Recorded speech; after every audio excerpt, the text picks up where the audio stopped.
Hello and welcome to the show. Now, everybody in South Africa is talking about Musink. If I said South Africa, maybe beyond, Riaad Moosa is here. Welcome to the show. Thank you for having me, Faizal.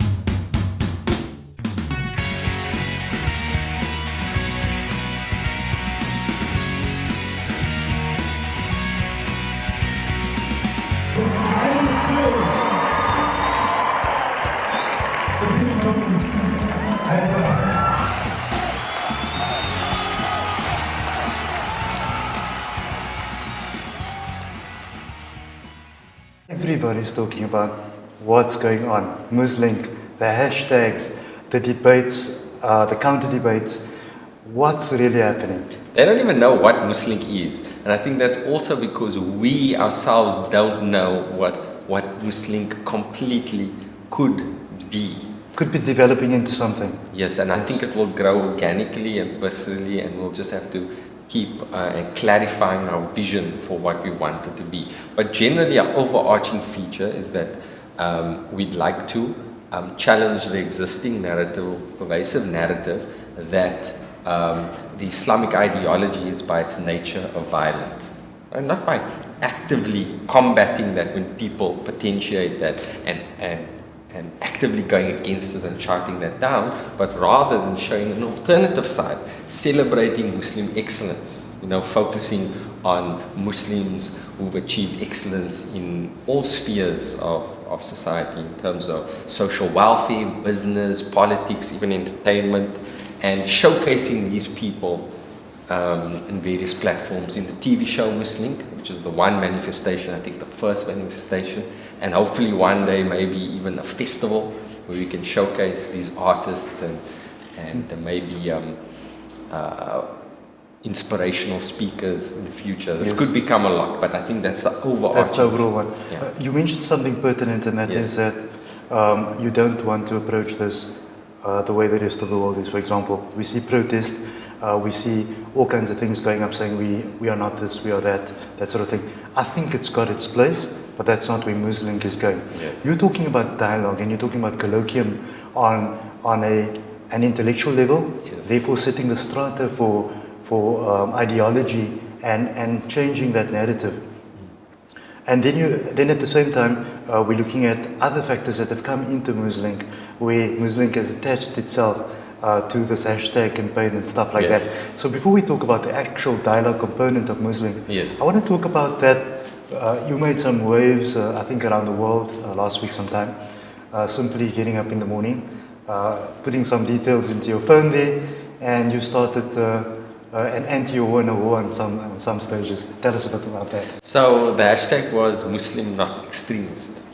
And it was, once again, it's in keeping with the overall objective of Musink to show an alternative side to what we see generally in the media. And the way I wanted to do it, I discussed it with various key stakeholders in Musink, and we decided to do a campaign where we try and gather the support from Muslims all over and non-Muslims. First of all, from Muslims, by posting a picture of yourself, something personal of yourself with your family. Yeah, we saw you came out with a family. For me, it was with my family, with my kids. It was actually, initially I took a Jummah Mubarak selfie, and I used that with myself and my 3 kids. And just to show a different picture of Muslims, and then we posted under the hashtag of Muslim not extremists, and we asked people all over, and initially my followers, to join the campaign by either posting pictures or videos of themselves. If they can't take a picture or a video, even just to tell people what they actually do. And it started out, my son was awake at it was 6 o'clock in the morning. I was like off, boxer shorts, one eye open, and decided to do a couple of tweets just clarifying what we wanted to do. And by 3 o'clock we had it was the media trending, going crazy. Trending, yes. Yeah, no, it was trending from 8 a.m. in the morning, It was #1 trend for quite a significant portion of the day. Apparently it also reached #7 at some point in the UK. Correct, yes.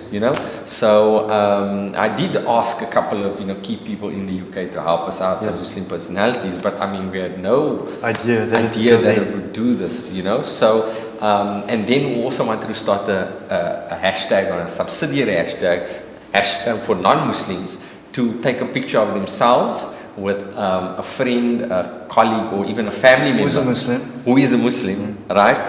And under the hashtag of some of my best friends are Muslim, humorous hashtag. But we haven't pushed that one yet. But I think that we saw it coming. That one was coming out. Yes, and we did a little bit, but yes. I mean, we decided because it may detract from the initial hashtag Muslim not extremist, and then obviously all the TV requests came yes. in, and early on in the show you alluded to the convergence of approaches when you said this is what Musink is now. It might have other manifestations later on. Yes. I had this question last week about the hashtag, and that is, but how do you intend reaching the world with the hashtag? All of us are not on Twitter, and how do you effect change with that? My response to that was that if everybody takes the tools in their hand that they have at their disposal and they do the little bit with what they can, yes. then we can make that difference.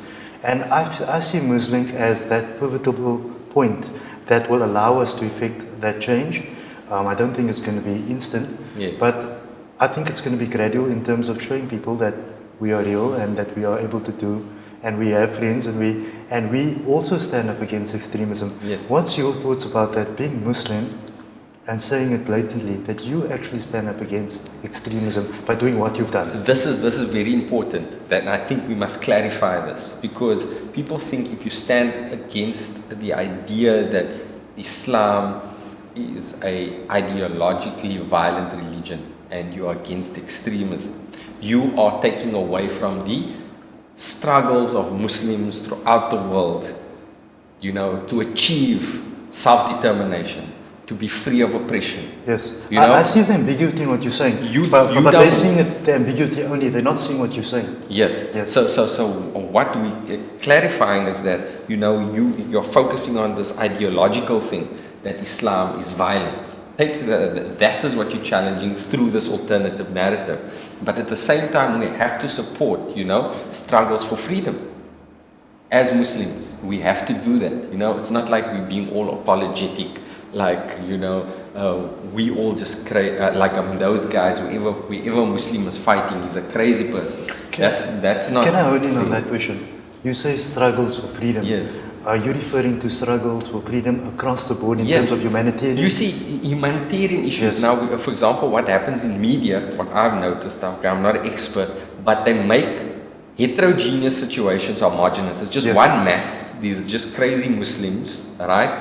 And Palestine, Israel is exactly the same as Afghanistan, which is the same as Nigeria, which is the same as Iraq, which is the same as Iran. These are just yes. Now, but they go. These are just crazy Muslims all over.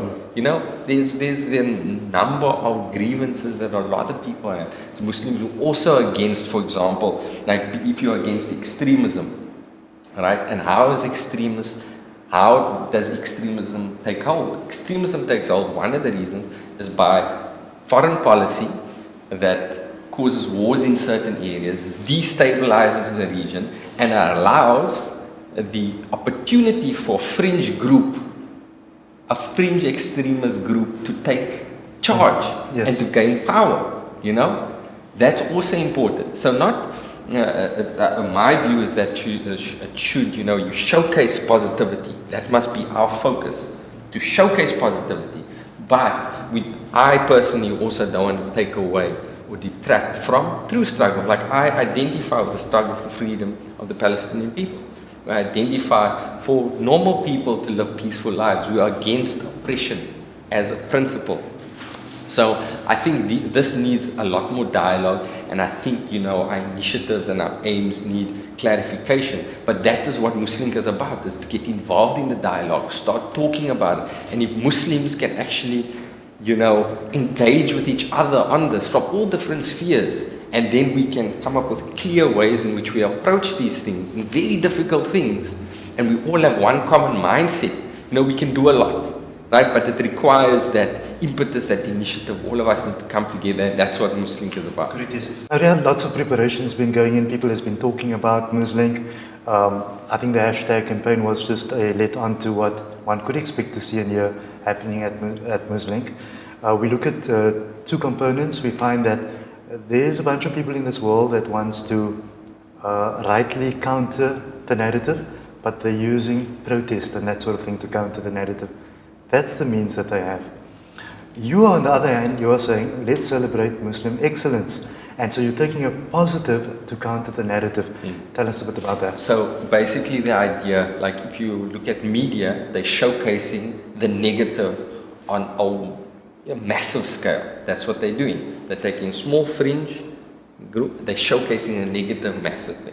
And they have a certain narrative, with regards to Islam, right? Now instead of going, that is wrong, that narrative is wrong, I expend our energy try to, attack that narrative. So express negativity towards that narrative. So you're using a negative to try and counter negative. Yes. The negative. Well, we don't disagree with that. Yeah, it doesn't work with like maths. A negative plus a negative yes, equals a positive. That's what I'm saying. Okay, that doesn't work. Right? What we're trying to do is also showcase positivity on a very massive scale. That's our aim, and get, positive influences from all over the world. Right, and showcase that extremely positively. So when we don't see, like when Imtiaz Suleiman from Gift of the Givers is reacting, extremely quickly to the xenophobic attacks. We don't see that, and we don't associate that with a Muslim personality, and we are doing this thing.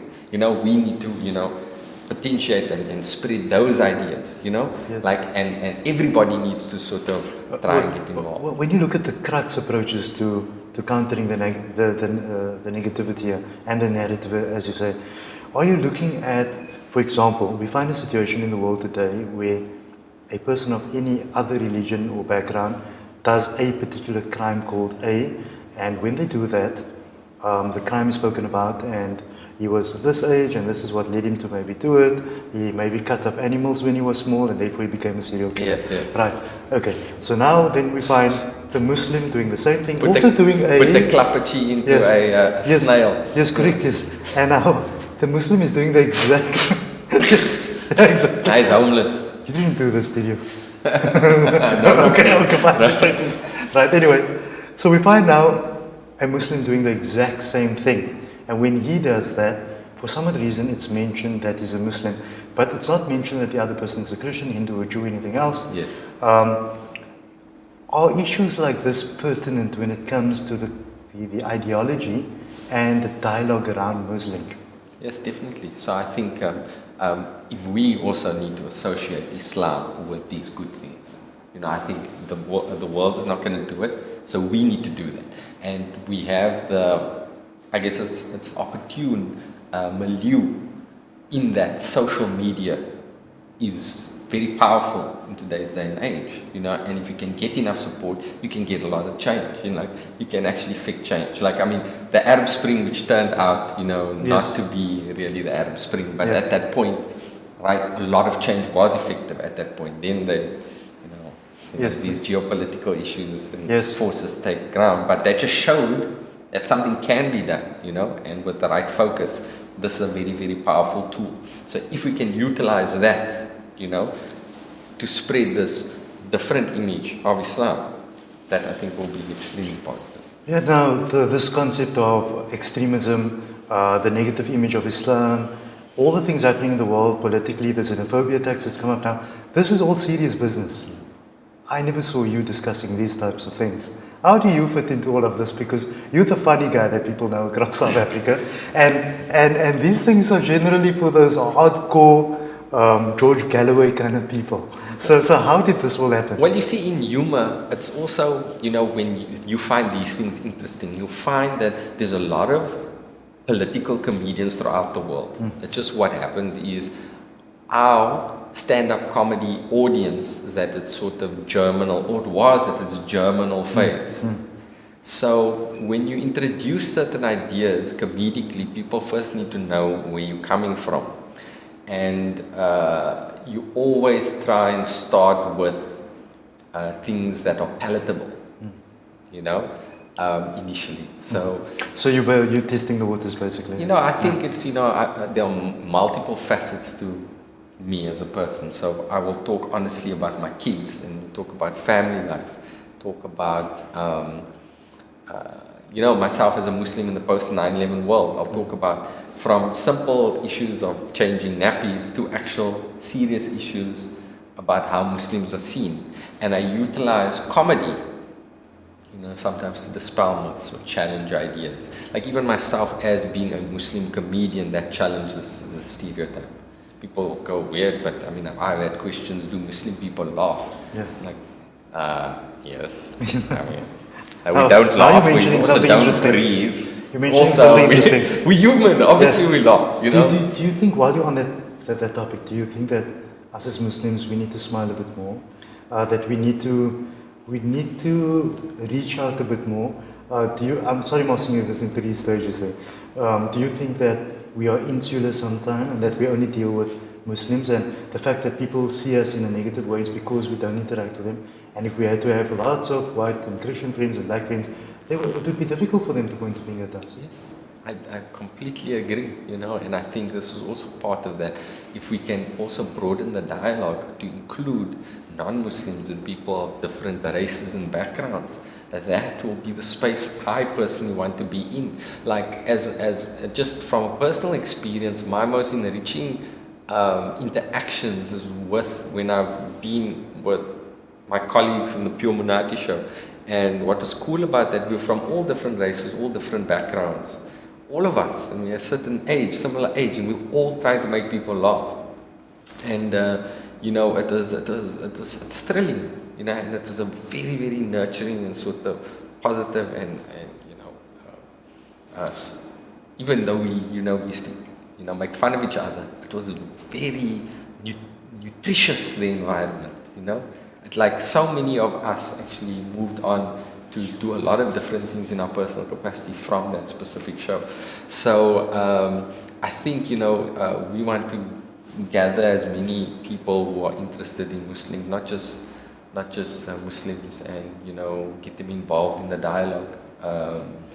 And I think also sort of challenge the fact that we tend to be insular in some regards, and a lot of people who don't want to be insular and sort of open themselves to other people, they tend to be sometimes marginalized. Correct, yes. By the community. Correct, it's frowned upon in a way. Yes. Yeah, why don't you share yourself with other people? How you expect to, even give da'wah if people don't see you? You can't give da'wah if you don't do that. Because today you cannot knock on someone's door and tell them, I came to show you the way to heaven, it's not going to happen. Yes. Do you know what I'm saying? Yes, it's like, so you got to work with what the environment. Now we're looking at the event itself now, 30th of April, Cape Town International Convention Centre. Everyone's now gearing towards that way. I've been out on the road quite a bit this last couple of days, and everyone's talking about it and everyone wants to be part of it. Now, what does audiences expect to see? Because you're the focus of this first show. I know that you're hosting the shows after that and you're taking on various personalities that you have lined up, from males, females, and people that has made a difference in our society. But you're that first one. And it's an interesting one for me because I know that I'm managing the dialogue with you. Yes. It's an interesting one because I think I'm going to give it a bit away. I'm trying to dissect the components of comedian, and just alluding back to the TV ad, which everyone's talking about, we see those components of you coming out.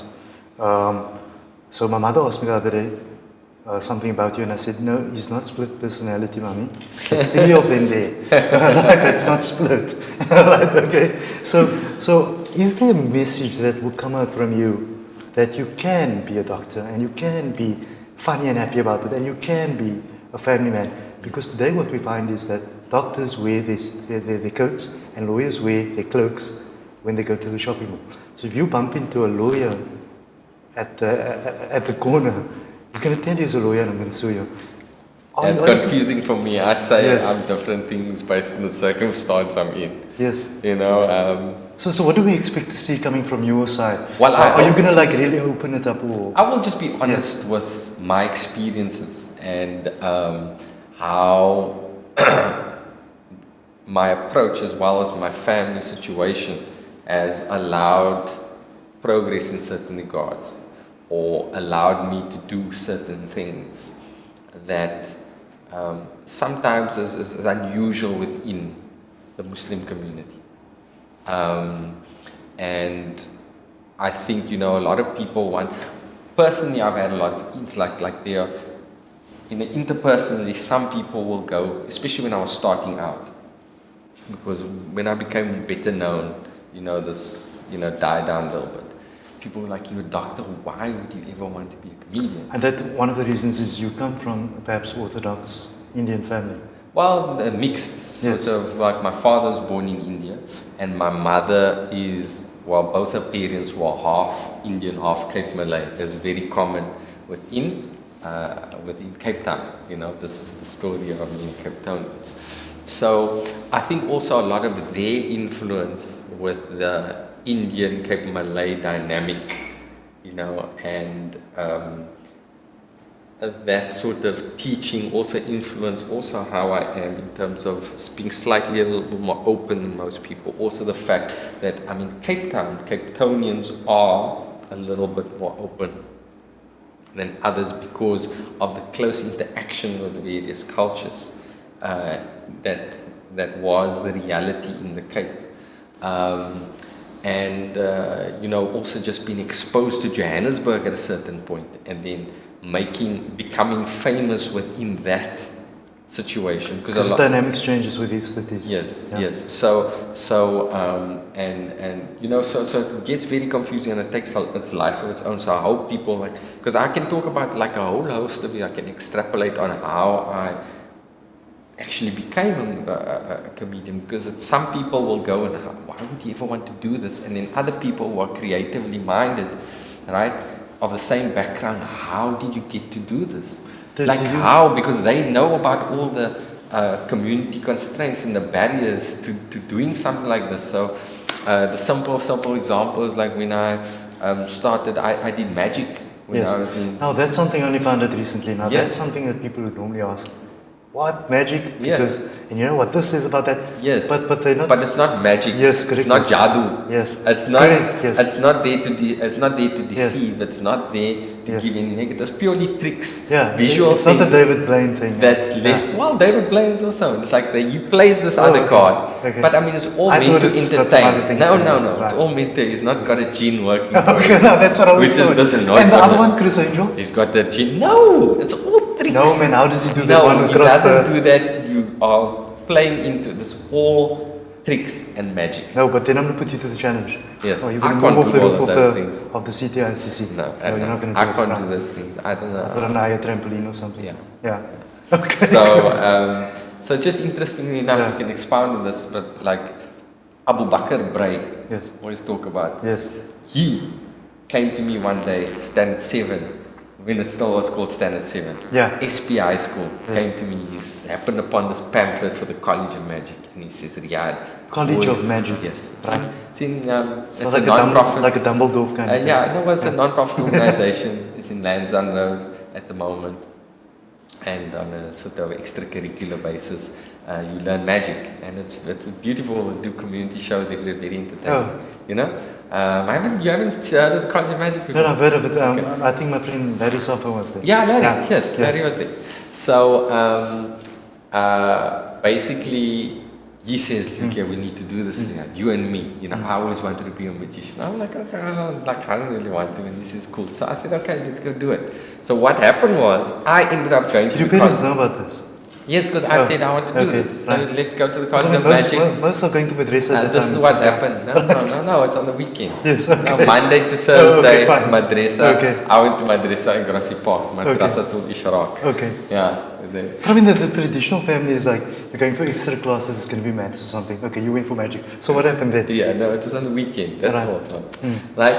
And then, so I went, Yeah. but Abu Bakr Bray didn't go eventually. But this guy that told you to go. Yes, he Yeah. said, we're going to go because his parents said magic was haram. So that's where it started. So that's how it started. Yeah. So now today Abu Bakr is in IT.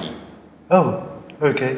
And you wave a wand and the computer comes right. So I can really. You know, Yeah. so it's interesting that, Yes. you know, but that's purely because of my family situation, also not being so, you know, concerned about what is actually, if you know what it is. Yes. You know, I mean, we talk seriously about, Correct. you know, black magic and things of that Yes. nature. Yes. Which is You're talking about entertainment, which yes, is you're something talking about different. entertainment, like making a rabbit appear to that show.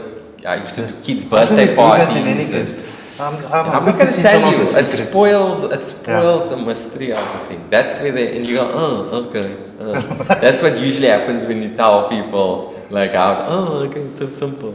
No, of course. Yeah. And then But it they never do it before spoils the that. wonder.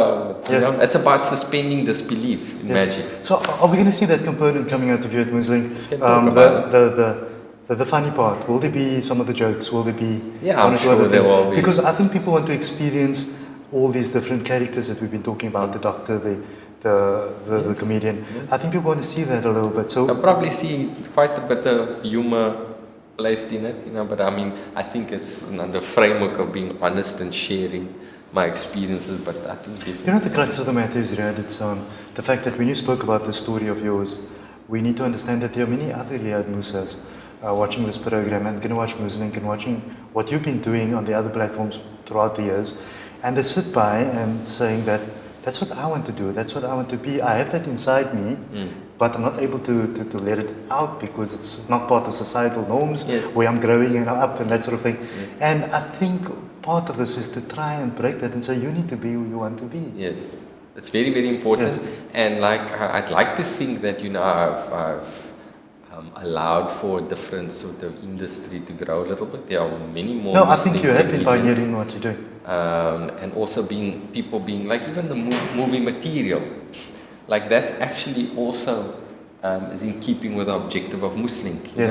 Retrospectively, I can look at it. Yes. Because what it did was it didn't really tackle direct any sort of Islamophobia, Yes. but it just showcased a Muslim family, and many people, non-Muslims, identified with the story. Yes. They identified with the story, and I feel if you can laugh with someone, if you can cry with someone, automatically you break down the barrier. Correct. And so hopefully the follow-up to Material, which won't be called Material 2, since maybe the Fast and the Material, because the Fast and the Furious made a lot of money, like I think billions and billions of dollars. So apparently you need a fast car to make money. Correct, yes.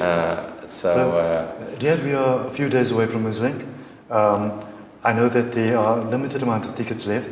So it's 30th of April, Cape Town International Convention Centre, 7 a.m. Do you have a message to our viewers why they should come out? Because we need to get together as Muslims and start this dialogue and start propagating this narrative and collaborating with each other and discussing with each other and sharing ideas and also inspiring the youth. These are all objectives of Muslim. And if you agree with all of those, we need your help. We need you to come. I believe for once in your fans' life, they're going to be getting 3 for the price of 1 because all your personalities will be coming to the show. And they can ask me direct questions. And you answer in which just, oh yes, that's an important thing, the dialogue. Because normally you're up there and you just, you do the thing and you're gone. And so they can actually ask you questions. Yeah, we'll give you a microphone this time. So yes, it won't be like, in terms you can come. And it's their chance to be on TV. I know that we have a booth there where they can give us their thoughts about the show and what they think. And those will be aired on TV, provided they don't swear, of course. Of course. So, and you can ask me certain, personal questions, anything. I've always wondered about your bank balance, Riaad. Huh? I've always wondered about your bank balance, but that's fine. I'll ask you that on the day of the show. But Riaad, thank you for coming. Looking forward to working with you on the 30th. Thank you.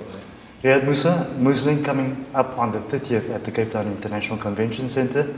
Hope to see you there. Thank you for joining us. Goodbye.